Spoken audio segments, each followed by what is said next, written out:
Good morning and welcome back to the build of Velkiport. We're already hitting the ground running this episode as we bring the reef to life.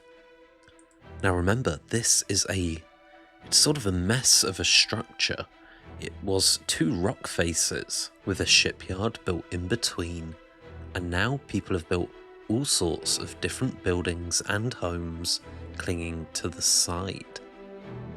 This is going to be a super colourful one, and you can see me adding in a few bridges and staircases as I go. But I think this is the most interesting build in all of Velkiport. Often it's harder to build this sort of chaotic, scrambling build than it is to build a huge, giant structure with routine walls. But I gave it my best effort, and you can see me using all the different colours I could find. We've got terracottas, concretes, pretty much everything with an interesting colour. And as the sun rises once more, we can see the completed facade of the reef. You can see me here adding in some windows and lighting. And one of the grey boxes at the end is hanging via chains. This build really gives Velkiport its very own style. And I think it sort of reflects the chaotic feel that a pirate city would have. You can imagine dock workers, pirates, shipbuilders, and even performers at local bars all scrambling to add their addition to the mess of the reef. But with the reef complete, we can now move on to our town centre. I cleaned up the stone paving and then began work on the centre courtyard. But first we have to address the matter of the watery throne. This is a retired ship which has been turned into a palace for the Pirate King, Lander Stone. And here you can see it. The retired ship in its home, locked safely in the dock, and converted into a palace. I had a couple bridges for this, to make it more accessible, and I made a few changes to better integrate it into the landscape. But at this point, everything is slowly falling into place. We've got a whole bunch of chaos in this city, and I really like the feel of it. But one thing we need is a polished dock area. And so I went ahead and worked on these shops along the waterfront. I added some campfires for sort of canopies above the shops, and then I added some different colour slabs to give each one its own feel. And now with the watery throne, the reef, the docks and the centre of town, Velkiport is really starting to take shape. The Pirate King Lander Stone isn't interested in thrones, castles, or power. His power is drawn from his navy. And his beautifully lit docks are just a resting place for when they're not at sea controlling the oceans. I worked on the bridge which leads into the reef by adding a bit of lighting and some railings. And this episode is really the episode where Velkiport finds its feet. But you can't have a dock without a lighthouse, and so I got to work on quite an interesting one here. I initially used sea lanterns as they seemed quite fitting for a pirate city, but I wasn't happy with the look, so I came back and swapped them out for campfires.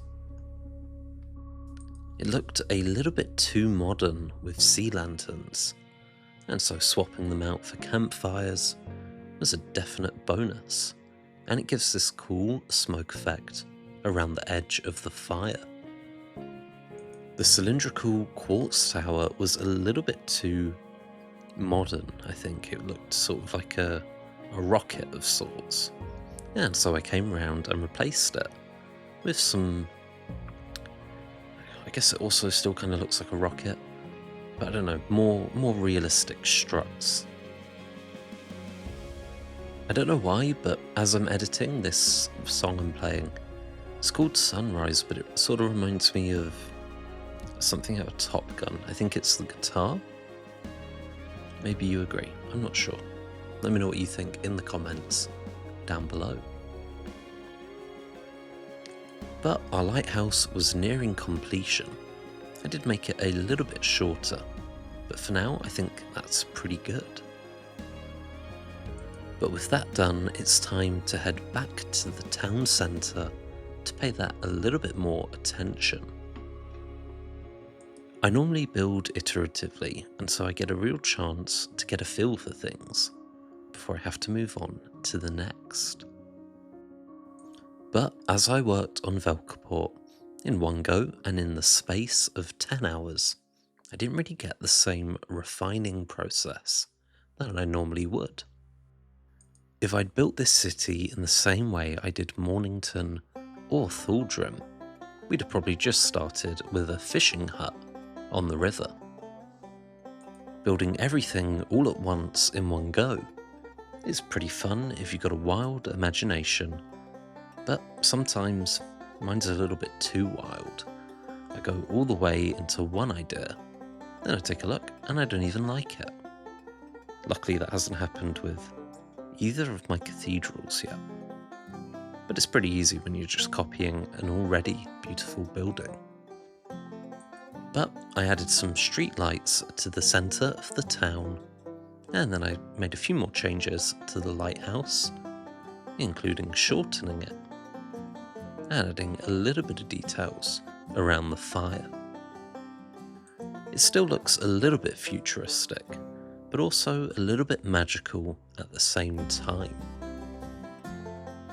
But with everything slightly improved, I came back to the dock to add a few more things. We needed some jetties from which the boats can be launched, and so I jutted out some pillars and began to place them in. I did try to use scaffold at first, but honestly scaffolding really confuses me in this game. It's not simple at all. But with scaffolding put aside, I used some spruce planks to build a ton of jetties, and then I lit them up. And with that, our second episode of the Velkiport build draws to a close. In the final episode, I'm going to add a bunch more buildings and detail every single one of them. See you there. Hopefully. I'd like that.